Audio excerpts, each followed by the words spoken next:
Hello friends, मेरा नाम विवेक सिंह राठौर है एंड मैं इस वीडियो सेशन के थ्रू आपको अभी जो हाल ही में सीजीपीएससी द्वारा कंडक्ट कराया गया डीएसपी रेडियो जो एग्ज़ाम हुआ जो इलेक्ट्रॉनिक्स वालों इंजीनियरिंग वालों के लिए स्पेशली होता है, वो क्वेश्चन पेपर आपके सामने लेके आया हूँ। वो क्वेश्चन पेपर जनरली वेबसाइट्स वगैरह पे मिल नहीं रहे हैं और कई स्टूडेंट्स मेरे को रिक्वेस्ट किए कि सर इसका क्वेश्चन पेपर आप वो करिए। तो ये क्वेश्चन पेपर आपके सामने लेके आया हूँ। क्वेश्चन पेपर और इसका जो आंसर है वो आपके सामने मैं यहाँ पे डिस्कस करने वाला हूँ।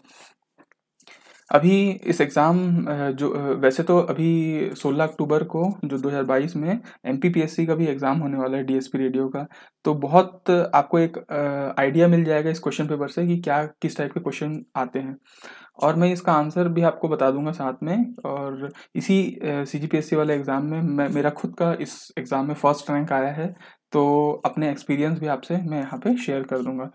तो चलिए हम लोग स्टार्ट करते हैं आज का सेशन।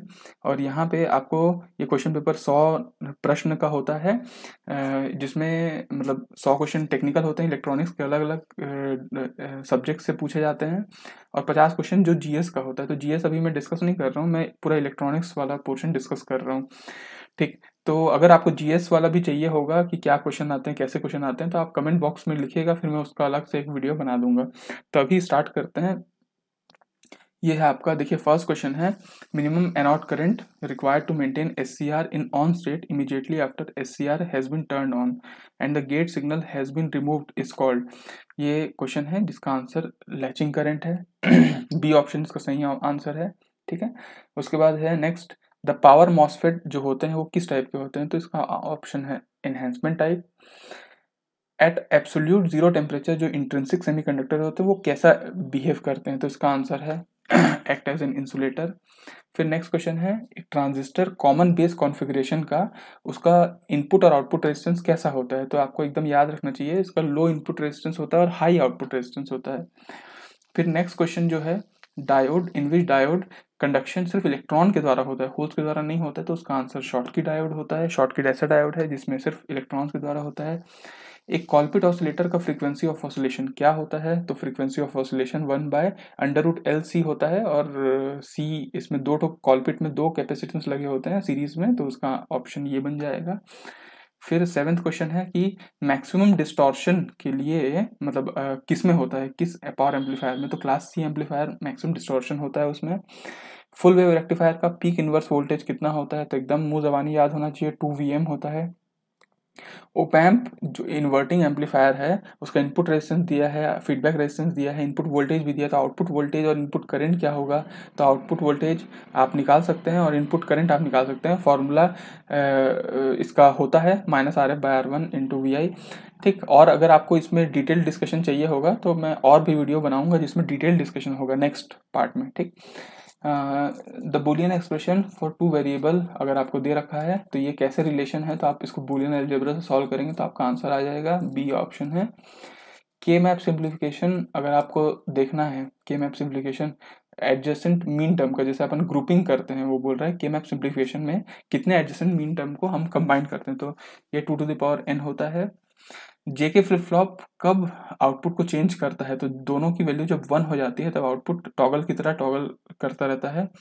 असिंक्रोनस काउंटर बिल्कुल कैसे होते हैं, सीरियल काउंटर की तरह होते हैं जिसमें क्लॉक पल्स अलग अलग होता है, सीरियल काउंटर होता है। Z transform N into U to the power N, ये तो एकदम मतलब यू इंटू एन, ये याद रहना चाहिए, Z/Z-1 का होल स्क्वायर होता है इसका आंसर।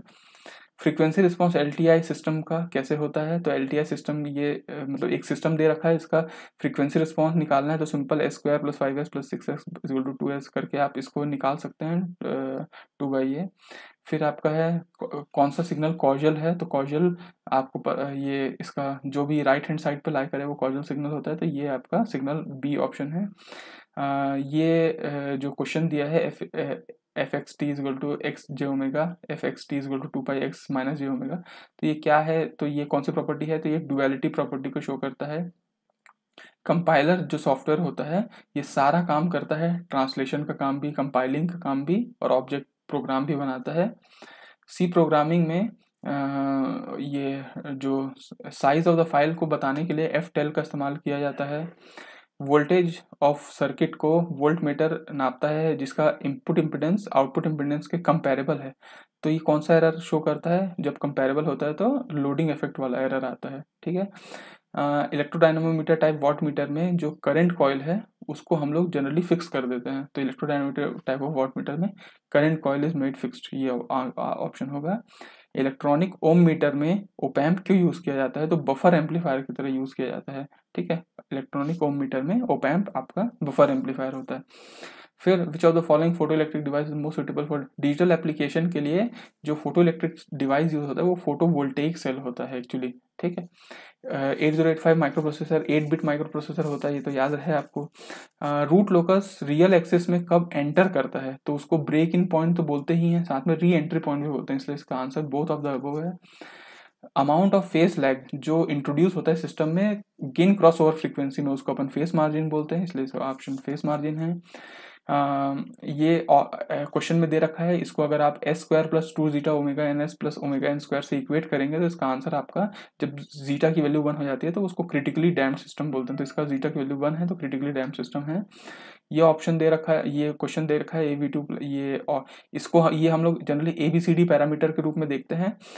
इसी को ABCD को ट्रांसमिशन भी बोलते हैं और चेन भी बोलते हैं, चेन पैरामीटर, इसलिए इसका ऑप्शन है ऑल ऑफ द अबव।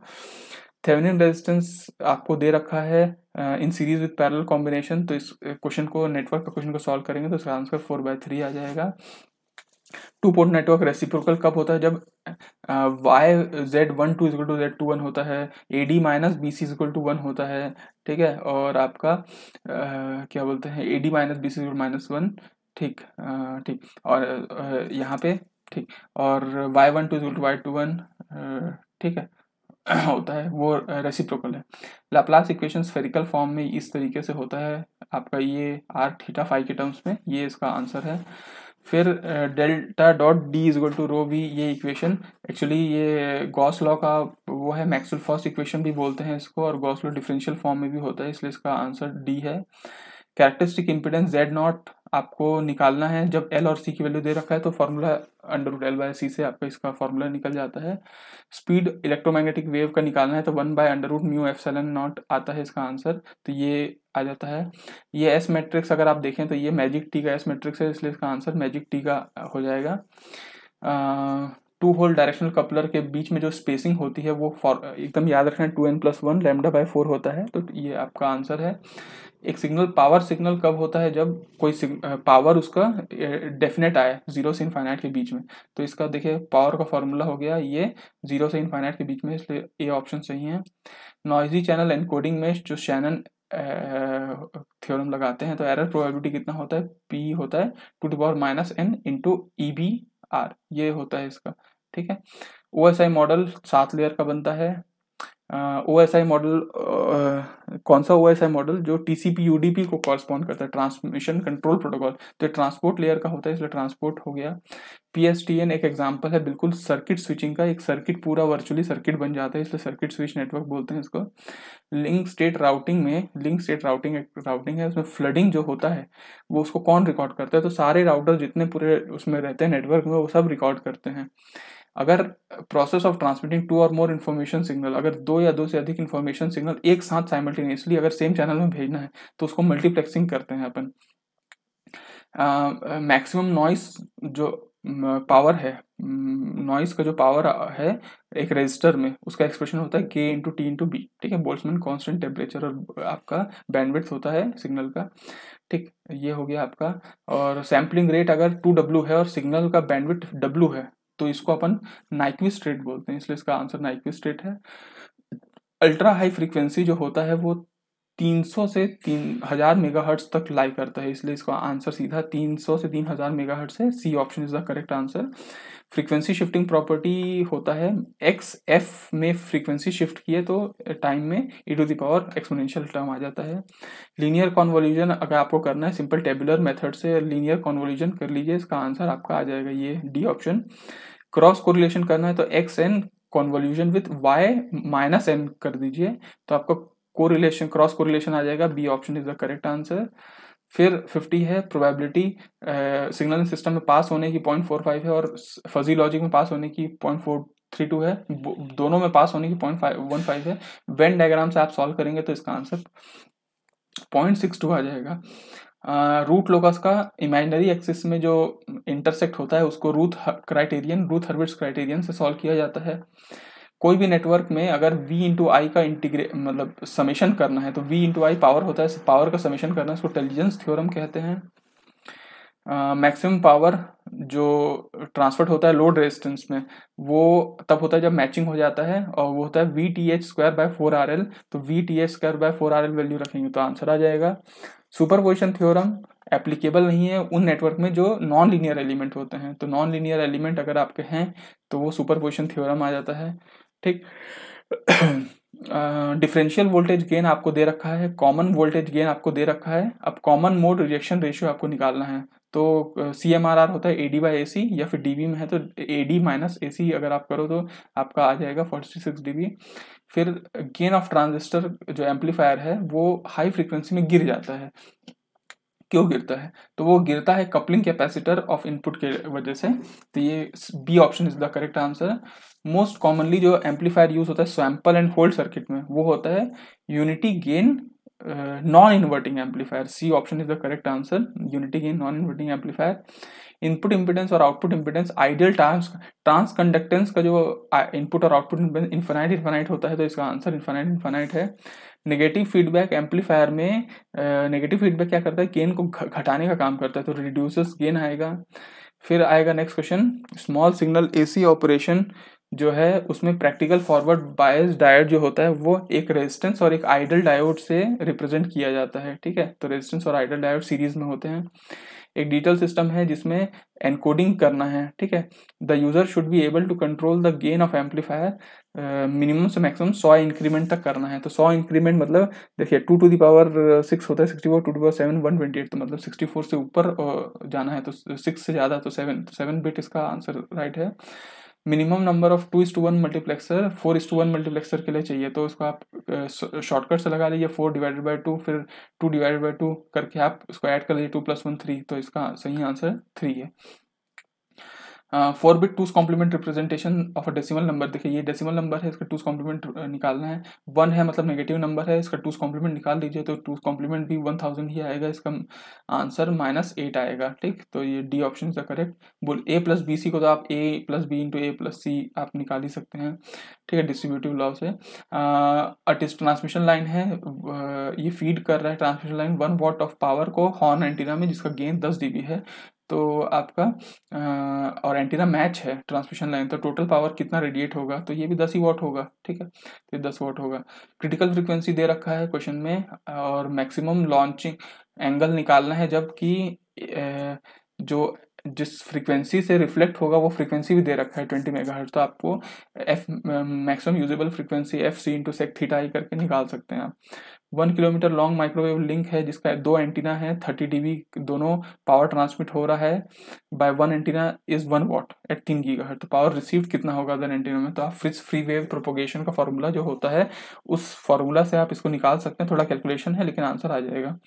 ठीक, magnitude of reflection coefficient of transmission line का रिफ्लेक्शन कोफिशिएंट का मैग्नीट्यूड लोड और कैरेक्टरिस्टिक इम्पीडेंस के टर्म में निकालना है, तो ZL - Z0 bye ZL + Z0 होता है, ZL - Z0 bye ZL + Z0। ठीक, उसके बाद आते हैं यूनिफॉर्म प्लेन वेव है फ्री स्पेस में, वो नॉर्मली इंसिडेंट होता है एक थिक डाइलेक्ट्रिक स्लैब में। ठीक है, तो मैग्नीट्यूड ऑफ रिफ्लेक्शन कोफिशिएंट क्या होगा, रिफ्लेक्शन कोफिशिएंट होगा आपका √of ε1 - ε2 बाय ε1 + ε2 करेंगे तो आपका आंसर आ जाएगा 0.5 is the correct answer. Del cross H होता है Maxwell equation JC + JD। JC आपका करंट डेंसिटी है, तो यहाँ पे एम्पियर पर मीटर स्क्वायर आ जाएगा। सैम्पलिंग रेट निकालना है इसका, तो सैम्पलिंग रेट के लिए पहले तो इसको जैसे 2 सिग्नल का मल्टीप्लिकेशन है तो वो आपका साइन इंटू साइन आपका ऐड हो जाएगा 7 + 5 1200 डिवाइडेड बाय 2 600 और इंटू 2 FM करना है, तो 600 × 2 1200, तो 1200 हर्ट्ज इसका सही आंसर है। कौन सा modulation scheme minimum transmitted power और मिनिमम चैनल बैंडविड्थ को कैरी करता है, तो SSB सबसे कम करता है। FT = F - T होगा, तो डर्शलेट कंडीशन के हिसाब से फोरियर सीरीज में कैसे एक्सपांड कर सकते हैं, तो ओनली कोसाइन टर्म इसका एक्सपांड होगा। ठीक है, 73 का A option is the correct answer. 74 में V1 वाला एक्सप्रेशन दिया है, V2 का एक्सप्रेशन दिया है, ये Z पैरामीटर के टर्म्स में है। अब Z पैरामीटर का इन्वर्स Y पैरामीटर होता है, तो आप इन्वर्स ले लीजिए और Y12 आप निकाल लीजिए, ठीक। फिर 75 में सीरीज RL सर्किट है जिसमें R और L की वैल्यू दे रखा है। 6 सेकंड के बाद एक DC supply, after a DC supply 120 volt connected to it, current निकालना है। तो करंट का फॉर्मूला आप निकाल सकते हैं, I0 into e to the minus R by L into t करके आप इसको वैल्यू को निकाल सकते हैं। 2 रेजिस्टेंस है, 2 रेजिस्टेंस है, 100 ओम प्लस माइनस 5 ओम, 150 ओम प्लस माइनस 15 ओम सीरीज में कनेक्टेड है। अब इनका रिजल्टेंट रेजिस्टेंस निकालना है, तो दोनों का रेजिस्टेंस तो ऐड हो जाएगा 250 ओम, और इसका टॉलरेंस वैल्यू आप निकालेंगे और उसके बाद फिर ऐड करेंगे टोटल में, तो आपका आंसर 15.8 आ जाएगा। High torque to weight ratio है, तो आपका क्या इंडिकेट करता है, ज़्यादा टॉर्क है तो ज़्यादा वो घूमेगा तो फ्रिक्शन कम होगा, तो लो फ्रिक्शन लॉस कहलाएगा, ठीक है। उसके बाद 1 मिली एमीटर रेजिस्टेंस है, 1 मिली एम्पियर एमीटर है जिसका रेजिस्टेंस 100 ओम है। इसको अगर 1 एम्पियर में कन्वर्ट करना है तो आपको RM बाय M माइनस 1 आप करेंगे और M = I by M solve करेंगे तो इसका आंसर आ जाता है। वैसे ही सेम वोल्ट मीटर का क्वेश्चन दिया है, इसमें RM की वैल्यू निकालना है। इसमें सीरीज रेजिस्टेंस क्या होता है, M-1 इंटू RM करना है, तो उससे आपका वैल्यू आ जाएगा। Low pass filter in the following figure is using op amp, unity gain bandwidth है 1 मेगाहर्ट्ज का इस ओपैम्प का। तो सर्किट का क्या होगा, तो सर्किट का बैंडविड्थ होता है 1/2πRC, उसको अगर आप सॉल्व करेंगे तो आपका आंसर आ जाएगा। 4 बिट मॉड 16 रिपल काउंटर है, ठीक है। मॉड 16 है मतलब 4 n=4 है, और प्रोपोगेशन डिले हर फ्लिप फ्लॉप का 50 नैनोसेकंड है। मैक्सिमम क्लॉक फ्रीक्वेंसी होता है 1/n TPD, तो 1/n 4 दिया है, TPD आपको 50 दिया है, इसको सॉल्व करेंगे तो आपका आंसर आ जाएगा। आउटपुट ऑफ गिवन सर्किट, ये मार्क्स का क्वेश्चन है, सिंपल सा क्वेश्चन है, सिंपल S1 बार W into S1 into W बार ऐसे करके सॉल्व करेंगे इसको आंसर, तो आपको ये तीनों का एक्सॉरिंग आ जाएगा W S1 S2 का। फिर आपको नेक्स्ट क्वेश्चन दे रखा है 211 बेस X है, 152 बेस 8 है। इसको अगर आप हिट एंड ट्रायल मेथड से करेंगे तो इसका आंसर तुरंत मतलब आ जाएगा आपका 7, ठीक है। डिजिटल का क्वेश्चन, ये भी 011 जो स्टार्टिंग में दे रखा है, 4 क्लॉक पल्स के बाद आउटपुट क्या होगा, आप इसका एक्सॉरिंग करते जाएंगे और क्लॉक पल्स लगाते जाएंगे तो इसका आंसर 1010 आपका C ऑप्शन आ जाएगा। ये रूथ हर्विट्ज क्राइटेरिया से इसका स्टेबिलिटी का रेंज आप निकाल सकते हैं, इसका आंसर आ जाएगा K की वैल्यू 0 से 2 के बीच में रहनी चाहिए। फिर नेक्स्ट क्वेश्चन है सेटलिंग टाइम निकालना है आपको, ये दे रखा है, इससे कैरेक्टरिस्टिक इक्वेशन निकालिए, जीटा की वैल्यू निकालिए, और 4/ζ-ω-n होता है आपका सेटलिंग टाइम 2% बैंड में, तो ये आपका आंसर दे देगा। CT दे रखा है, MT दे रखा है, अब आपको क्या निकालना है, मॉड्यूलेशन इंडेक्स निकालना है, तो मॉड्यूलेशन इंडेक्स AC/AM कर दीजिए आप, तो आपको 60/25 आप करेंगे तो आंसर आपका आ जाएगा, ठीक है। 2.4 आइडल सैम्पलिंग टेक्निक में इम्पल्स ट्रेन का विड्थ कितना होता है, इम्पल्स ट्रेन का जो विड्थ होता है वो 0 होता है, तो इसलिए आप 0 कर लीजिए। मॉड्यूलेशन इंडेक्स अगर म्यू 5 है 0.5 है तो मॉड्यूलेशन क्या होगा, तो वो 1 से कम है तो अंडर मॉड्यूलेशन कहलाता है। ये अगर 8085 का प्रोग्रामिंग दे रखा है, इसका किसी भी इंस्टेंट ऑफ टाइम पे प्रोबेबिलिटी निकालना है कि A में 0 कब आएगा, तो देखिए A में 0 1 आ रहा है, B में 0 2 आ रहा है, दोनों ऐड हो जा रहे हैं, फिर A में ही जा रहा है, ठीक है, फिर जंप कर जा रहा है, ठीक है, उसके बाद आपका रुक जा रहा है, ठीक है। तो यहाँ पे ये इसका ऑप्शन है कि कोई प्रोबेबिलिटी नहीं होगी, 0 है इसका राइट आंसर। उसके बाद कम्युनिकेशन चैनल है जिसका AWGN जो है आपका एडिटिव वाइड गॉसियन नॉइस, उसकी बैंडविड्थ 4 किलोहर्ट्ज़ है और SNR 15 है। फार्मूला आप लगा देंगे चैनल कैपेसिटी का, बैंडविड्थ log2 1 + S/n, तो आपका आ जाएगा 16 kbps। उसके बाद नेक्स्ट क्वेश्चन है, एक सोर्स डिलीवर करता है 4 मैसेज सिग्नल को, प्रोबेबिलिटी ये है, तो एंट्रोपी क्या होगा, एंट्रोपी निकालने के लिए H की वैल्यू होती है जो क्या बोलते हैं P - P × log2 P करके, तो आप यहाँ से -1/2 × log2 1/2 फिर -1/4 log2 1/4 ऐसे करके सबको ऐड करेंगे तो एंट्रोपी आपका निकल आएगा। Efficiency full wave bridge rectifier का एकदम याद रहना चाहिए, 81.2% होता है, ब्रिज वेव का भी उतना ही होता है। JFET जो होता है वो एक मेजॉरिटी कैरियर डिवाइस होता है, उसमें सिर्फ एक ही इलेक्ट्रॉन्स फ्लो करते हैं। एन चैनल JFET जो होता है उसका पिंच ऑफ वोल्टेज ना नेगेटिव में होता है, इसलिए नॉट लेस देन 0 मतलब नॉट ग्रेटर देन 0 इसका सही आंसर है, A option is the correct answer. Ripple factor half wave rectifier का 1.21 0.31 होता है, फुल वेव रेक्टिफायर का 0.48 होता है, ठीक है। करेक्ट रिलेशन क्या है बेस और एमिटर करंट का, तो आई आई सी प्लस आई बी होता है, तो आई सी बीटा आई बी होता है, तो बीटा प्लस 1 आई बी है। बेस्ट ऑपरेशन ऑफ बीजेटी के लिए कौन सा रीजन ऑपरेटिंग पॉइंट होना चाहिए, तो एक्टिव रीजन होना चाहिए, कट ऑफ सेचुरेशन में, तो डिजिटल उसमें काम करता है, डिजिटल मोड पे। अगर ट्रांसमिशन लाइन का इंडक्टिव रिएक्टेंस और कैपेसिटिव रिएक्टेंस है और उसको 1 गीगाहर्ट्ज में ऑपरेट करे तो फेस कांस्टेंट क्या होगा, ठीक है। तो वो फेस कांस्टेंट होता है बीटा, बीटा निकालना है तो V P equal to omega by beta होता है एक्चुअली। तो आपको बीटा के लिए ओमेगा बाई वी पी निकालना है। ओमेगा आप निकाल ही सकते हैं क्योंकि देखो यहाँ पे एक्सएल और एक्सी है, तो वहाँ से आप सॉल्व करेंगे, एक्सएल बाई एक्सी करेंगे और इसको आप इक्वेट कर देंगे तो आपका आंसर आ जाएगा। वैसे इसका सही आंसर दोनों में नहीं आएगा, इसलिए इसको विलोपित कर दिया गया था। और लास्ट क्वेश्चन है expression face velocity of transmission line. एक ट्रांसमिशन लाइन का फेस वेलोसिटी क्या होता है, 1/√LC, तो 1/√LC है। तो ये टोटल 100 क्वेश्चन हो गए जो मैं आपको इस वीडियो में डिस्कस किया इसके सही आंसर के साथ। अगर आपको इसका डिटेल सॉल्यूशन चाहिए, वैसे मैं इसका डिटेल्ड सॉल्यूशन के लिए भी नेक्स्ट वीडियो बनाने वाला हूँ, तो वो आपको थोड़े दिन में मिल जाएगा। और अगर कुछ इंटरव्यू या कोई भी इस एग्जाम से रिलेटेड तैयारी करना है या कुछ भी आपको डाउट हो तो आप कमेंट बॉक्स में ज़रूर लिखिएगा, मैं उसको आपको आंसर करूँगा, ठीक है। तो ठीक है, तब तक के लिए टाटा bye bye, see you, have a good day सभी को, जय हिंद जय भारत।